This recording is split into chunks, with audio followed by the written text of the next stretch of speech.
A noite de 14 de abril de 1912 parecia tranquila no Atlântico Norte. O Titanic, o maior e mais luxuoso navio já construído, seguia em uma travessia histórica rumo a Nova York. Com seus salões repletos de passageiros despreocupados e suas máquinas trabalhando a todo vapor, Rápido, homens! Mais carvão!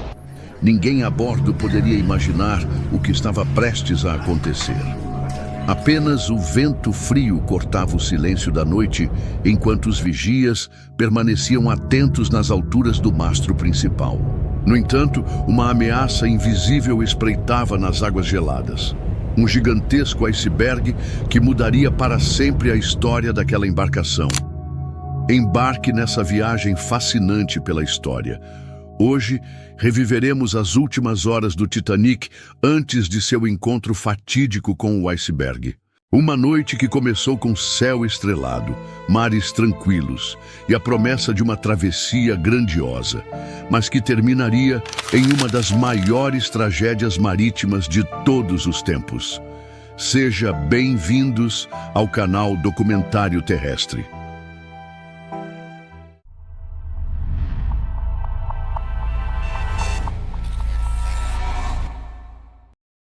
Em 10 de abril de 1912, o RMS Titanic deixou Southampton para sua viagem inaugural.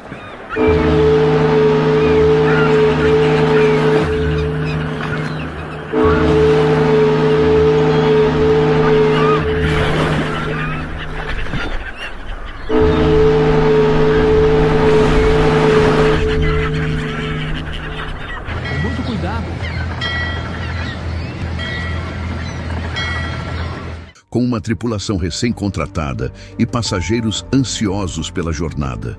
A viagem estava sendo uma verdadeira demonstração de excelência até aquele ponto. O céu estava claro, o sol brilhava intensamente e o mar estava calmo, proporcionando ao capitão Edward John Smith e sua tripulação um cenário perfeito.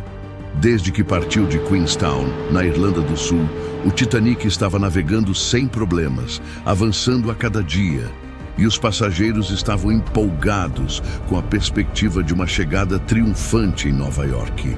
No comando do navio estava Edward John Smith, o capitão mais experiente e respeitado da White Star Line, com 62 anos de idade. O capitão Smith era um homem culto e bem apessoado, amplamente admirado, e era praticamente uma celebridade da época. Naqueles dias, os capitães de grandes navios eram tratados quase como estrelas de rock, cercados pela alta sociedade, com aristocratas e damas do alto escalão se encantando por sua presença. A bordo, Smith era assistido por dois oficiais de grande experiência, Henry Wilde, o oficial-chefe, e William Murdoch, o primeiro oficial, ambos com vasta experiência ao lado do capitão no Olympic, outro transatlântico da White Star. À medida que o Titanic seguia seu caminho a todo vapor em direção ao oeste, os oficiais sêniores Wilde, Murdoch e Lightoller cuidavam das funções cruciais, enquanto os oficiais júnior Pittman, Boxhall, Lowe e Moody mantinham a performance e o bom funcionamento do navio. O ano de 1912 foi peculiar, com os icebergs se movendo mais ao sul do que o normal, tornando o cenário mais arriscado para os navios que cruzavam o Atlântico. Apesar disso, até o momento da colisão, o Titanic não estava em um campo de gelo visível e os icebergs avistados estavam a uma distância considerável. Não havia indicação clara do perigo iminente. Na mesma noite, o SS Californian, outro navio na região, comandado pelo jovem capitão Stanley Lord, de apenas 35 anos, estava em sua própria jornada. Lord, um navegador talentoso, tinha uma carreira promissora pela frente. Ele descreveu a noite como extraordinariamente tranquila. O mar estava calmo, sem ondas, com um céu claro e repleto de estrelas. Para o capitão de um navio de carga de único funil, aquele foi um turno longo e cansativo, pois ele estava no comando há 16 horas. Estava em uma região com presença de gelo e queria garantir a segurança do navio. Era a primeira vez que a Californian tinha um operador de Marconi a bordo, o que complicaria ainda mais a situação. Cyril Evans, o operador de Marconi da Californian, também estava ocupado trocando informações sobre as condições de gelo com outros navios da área. Mas enquanto isso, no Titanic, o operador Jack Phillips estava sobrecarregado com a grande quantidade de mensagens e sinais recebidos. As mensagens entre os navios estavam sendo transmitidas e o Titanic finalmente estava ao alcance da primeira estação de retransmissão da América do Norte, em Cape Race, na Terra Nova. Phillips, irritado com a comunicação de um navio menor preso no gelo, deu uma resposta ríspida. Cale-se, cale-se, estou ocupado. Ei, velho amigo, estamos parados e cercados por gelo. Cale a boca, cale a boca. Estou ocupado trabalhando com Cape Race. Esse desdém pela mensagem, aparentemente insignificante naquele momento, acabaria por se revelar como um fator decisivo no destino trágico do Titanic. Apenas uma hora depois, a resposta ignorada pelo Californian se transformaria em uma das mais dolorosas ironias da história. O capitão Smith não sabia que seu navio estava em uma posição errada e que os avisos de gelo haviam sido desconsiderados, colocando em risco a segurança da viagem. Vigias no cesto da Gávea, o primeiro alerta do desastre. A função de um vigia a bordo do Titanic não exigia identificar com precisão os objetos à frente. Bastava notar algo incomum e soar o alarme. Um toque no sino indicava algo no lado a bombordo na esquerda do navio. 2 toques sinalizavam um objeto a estibordo na direita do navio. 3 toques significavam um obstáculo à frente. Assim que emitiam o alerta, o trabalho dos vigias estava concluído. A responsabilidade de identificar a ameaça e decidir as ações cabia aos oficiais na ponte. A noite era fria e o vento cortante fazia os olhos lacrimejarem, dificultando a visão. Apesar disso, eles permaneciam atentos, examinando o horizonte em busca de qualquer sinal de perigo. Na noite de 14 de abril de 1912, às 23h40, 3 toques ecoaram na escuridão, anunciando um perigo iminente. Iceberg, bem à frente! Um iceberg diretamente à frente. O primeiro oficial, William Murdoch, responsável pela navegação, correu para a asa aberta da ponte para avaliar a situação. Com base em seu treinamento, ordenou uma manobra de desvio para tentar evitar a colisão. Virar a estibordo!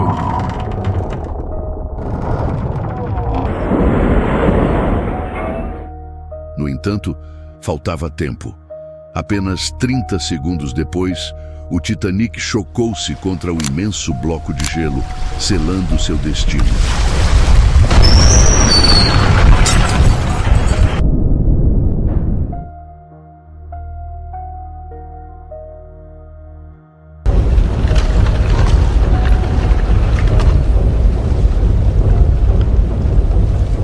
As primeiras decisões críticas.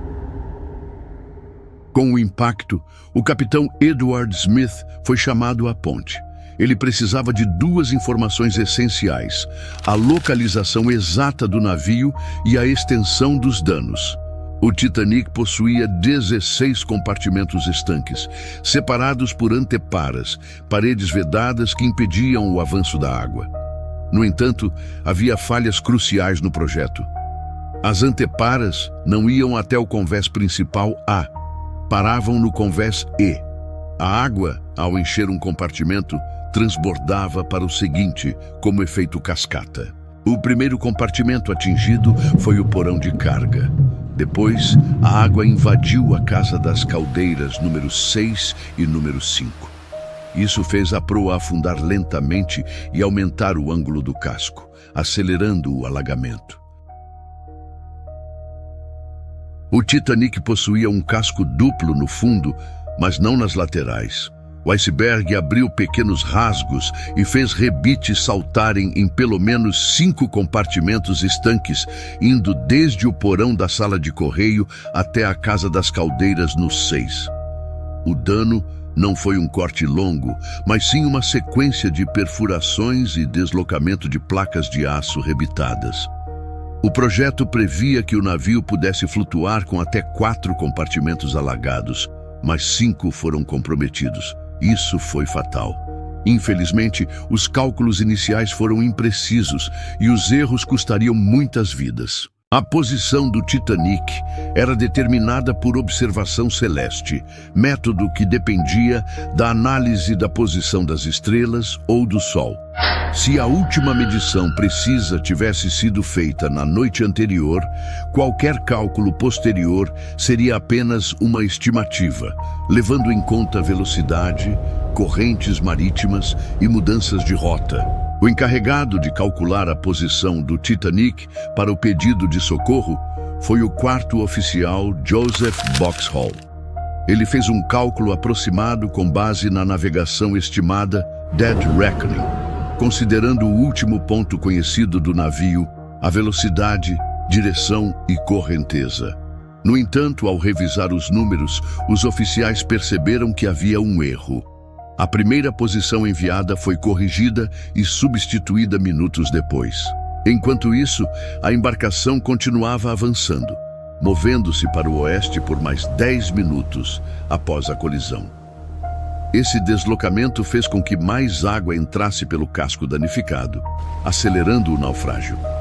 Durante a investigação do desastre, Edward Wilding, engenheiro e projetista do Titanic, estimou que o navio estava absorvendo 500 toneladas de água por minuto. Pouco depois da meia-noite, o construtor do Titanic, Thomas Andrews, finalizou sua avaliação dos danos e alertou o capitão Smith. O navio afundaria em menos de 2 horas. Os sinais de socorro e a busca por resgate. Com o tempo se esgotando, os operadores de rádio enviaram sinais de SOS em busca de ajuda. Mais de 200 navios viajavam pelo Atlântico Norte naquela noite, mas apenas alguns possuíam rádio para receber a mensagem. Entre os navios que captaram o pedido de socorro estavam o Olympic, navio irmão do Titanic, Mazaba, Baltic, Frankfurt, Mount Temple, Allan Line, Parisian, Virginia, Burma e o Carpathia, o único que conseguiria chegar a tempo. O Carpathia confirmou que estava a caminho na velocidade máxima, acendendo as luzes para sinalizar sua aproximação. Botes insuficientes e a luta pela sobrevivência. O Titanic não tinha botes salva-vidas para todos. As regulamentações da época permitiam que um navio carregasse botes para apenas 1.100 pessoas, mesmo tendo capacidade para mais de 3.500 passageiros e tripulantes. Isso significava que, mesmo se todos os botes estivessem lotados, metade das pessoas ainda morreria. A princípio, muitos passageiros hesitaram em embarcar nos botes. O Titanic ainda parecia estável, e acreditava-se que a embarcação era inafundável. Por volta da 00:15, um novo fator aumentou essa hesitação. Luzes foram avistadas à distância. O oficial Boxhall utilizou binóculos e confirmou que um navio estava visível no horizonte. O próprio capitão Smith também observou as luzes. Para muitos passageiros, a chegada de um possível navio de resgate parecia iminente, e isso pode ter contribuído para que os primeiros botes partissem quase vazios. Com o tempo se esgotando, os tripulantes dispararam foguetes de emergência a cada 5 minutos. No entanto, na época, foguetes brancos não eram reconhecidos universalmente como sinal de socorro. Muitas vezes eram usados apenas para identificação entre navios. Os sobreviventes mais tarde relataram que o navio misterioso continuava visível à distância, mas não se aproximou. Enquanto os passageiros ainda hesitavam, o Titanic continuava afundando. O frio intenso e a incerteza tornavam a decisão de entrar nos botes ainda mais difícil. Muitos preferiam permanecer no navio, acreditando que estariam mais seguros a bordo do que à deriva no mar escuro. Para aqueles que finalmente decidiram embarcar, a descida dos botes foi um desafio. A altura até a água era de mais de 20 metros e os botes não eram soltos diretamente ao lado do navio, o que aumentava ainda mais o medo. O Titanic ainda tinha menos de 2 horas de vida. O caos nos convéses inferiores. Nos corredores apertados da terceira classe, o desespero se espalhava. Passageiros, muitos deles imigrantes, tentavam encontrar um caminho até os botes salva-vidas.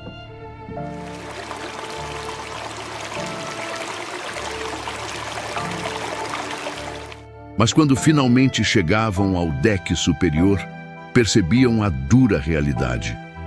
Os botes não eram para eles. Sem alternativa, alguns se prepararam para o impensável, pular no oceano gelado.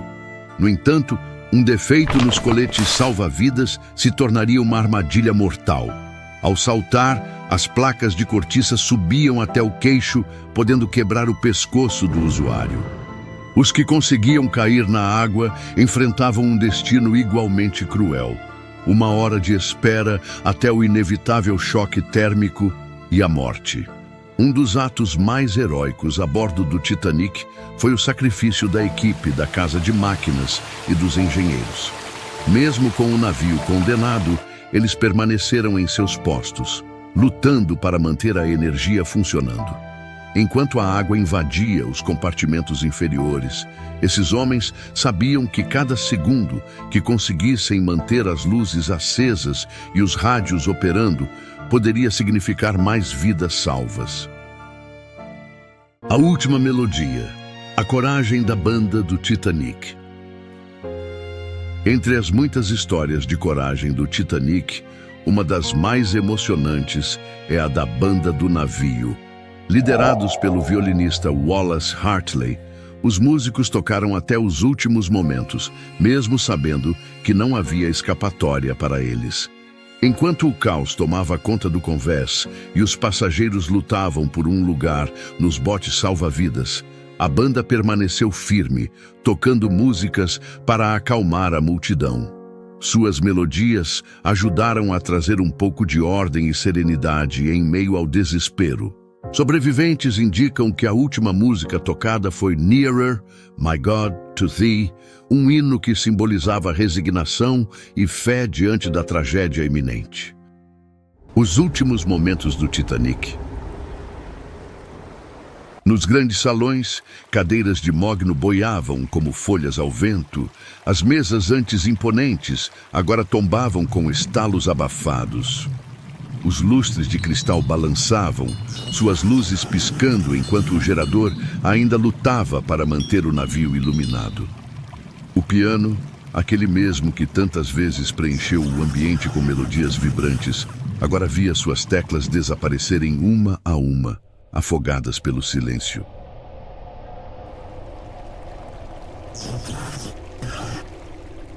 O ângulo de inclinação do Titanic passou rapidamente de 0 para aproximadamente 4,5 graus na primeira hora após a colisão. No entanto, a velocidade com que o navio continuava a inclinar-se diminuiu consideravelmente na segunda hora, com o ângulo aumentando apenas cerca de 5 graus. Isso acabou gerando uma falsa sensação de segurança em muitos a bordo, que passaram a acreditar que o navio poderia flutuar o suficiente até o resgate.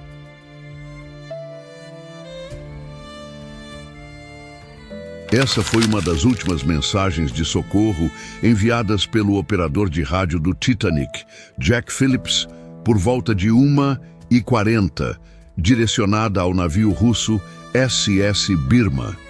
Entre as últimas transmissões do Titanic, essa ainda era inteligível, antes que o caos e a falha dos sistemas selassem o destino do navio. August Wennerström, um dos sobreviventes dos convéses inferiores do Titanic, relatou que muitos passageiros da terceira classe não tentaram se salvar. Segundo ele, centenas de pessoas se reuniram no salão de jantar ao redor de um pregador, rezando e clamando por ajuda divina. Em meio ao desespero, choravam e gritavam, mas não faziam qualquer esforço para escapar, como se esperassem que apenas a intervenção de Deus pudesse salvá-los. Os primeiros indícios de pânico surgiram quando um grupo de passageiros tentou forçar a entrada no bote 14, que já estava sendo baixado com 40 pessoas a bordo. Para conter a confusão sem ferir ninguém, o 5º oficial Lowe, responsável pelo bote, disparou 3 tiros de advertência para o alto, conseguindo restaurar a ordem. Às 2h05, o bote desmontável D foi o último a ser lançado, levando 25 pessoas. Durante a descida, 2 homens se jogaram para dentro da embarcação. A essa altura, a água já cobria o convés dos botes e a proa afundava rapidamente. O capitão Smith, em sua última inspeção pelo navio, deixou um aviso final à tripulação e operadores de rádio. Agora, cada um por si.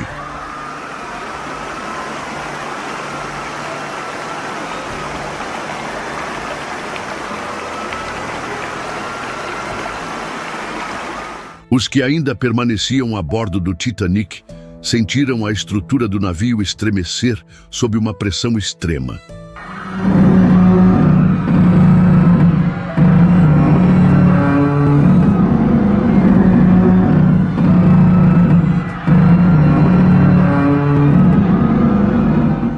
Jack Tyler, passageiro da primeira classe, descreveu a cena como um momento de caos crescente. Ele relatou ter ouvido estrondos abafados e explosões internas antes de perceber que o navio começou a inclinar-se para frente, submergindo em um ângulo estimado de 15 graus. Enquanto a água avançava rapidamente, um som ensurdecedor tomou conta do ambiente. Uma combinação de estrondos metálicos e detonações surdas. Para ele, a experiência era semelhante a estar sob uma ponte de ferro, enquanto um trem expresso passava acima, misturado ao barulho intenso de uma siderúrgica em operação. A grandiosa escadaria do Titanic, símbolo de luxo e elegância, viu seus últimos momentos envoltos em desespero e caos.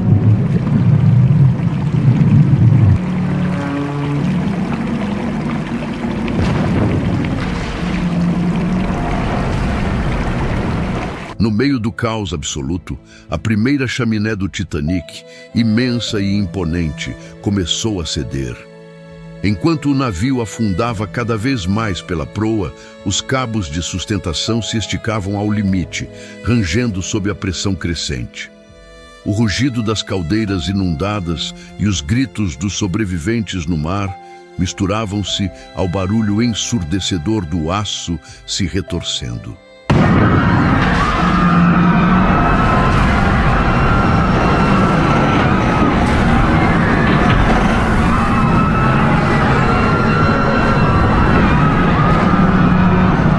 Após um momento de silêncio, as luzes do Titanic piscarem uma vez e se apagarem de forma definitiva, deixando o navio imerso na escuridão total.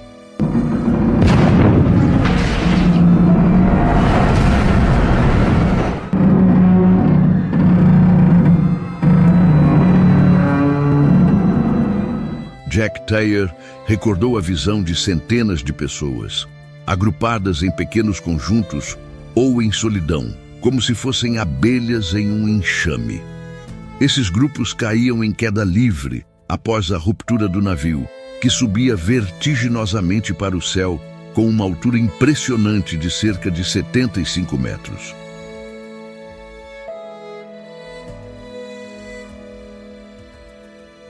Era 2h20 da manhã. O relógio marcava a hora fatídica em que o Titanic, já imerso nas águas geladas, desapareceu de vez. Com um último suspiro, o navio foi engolido pelo oceano. Não mais era possível ver suas luzes, nem ouvir os gritos de desesperados. O Titanic afundava por completo, desaparecendo na imensidão negra do Atlântico. Com a temperatura da água a menos 2 graus, o impacto foi imediato e brutal. O segundo oficial Lightoller descreveu a sensação como se 1000 facas estivessem cravadas em seu corpo ao mergulhar. Muitos dos que caíram nas águas geladas sucumbiram quase instantaneamente, seus corações não resistindo ao choque da temperatura extrema. Outros experimentaram os efeitos típicos da hipotermia. Primeiro, tremores incontroláveis, seguidos pela diminuição da pulsação à medida que o corpo perdia calor, até finalmente desfalecerem e sucumbirem à morte, em um estado de completa inconsciência. Por volta das 4 horas da manhã do dia 15 de abril, os sobreviventes do Titanic foram resgatados pelo RMS Carpathia. O navio fez uma travessia arriscada durante a noite, navegando a alta velocidade enquanto se esquivava de inúmeros icebergs que surgiam pelo caminho, em uma tentativa desesperada de alcançar os destroços do Titanic a tempo de salvar os náufragos. O naufrágio do Titanic resultou na morte de mais de 1.500 pessoas, enquanto cerca de 700 sobreviveram. A maioria dos sobreviventes era de passageiros da primeira e segunda classe. A tragédia foi ainda mais cruel para os passageiros da terceira classe, já que muitos enfrentaram dificuldades em chegar aos botes salva-vidas e foram deixados para trás devido à estrutura hierárquica do navio, com as prioridades de resgate favorecendo os passageiros mais ricos e de maior status social. Obrigado a todos que nos acompanharam nesta jornada emocionante pela história do Titanic. Esperamos que tenham se sentido imersos nesse momento marcante. Se você gostou dessa narrativa, não se esqueça de deixar o seu like, se inscrever no canal e ativar o sininho para não perder nenhuma de nossas futuras aventuras pela história. Até a próxima jornada!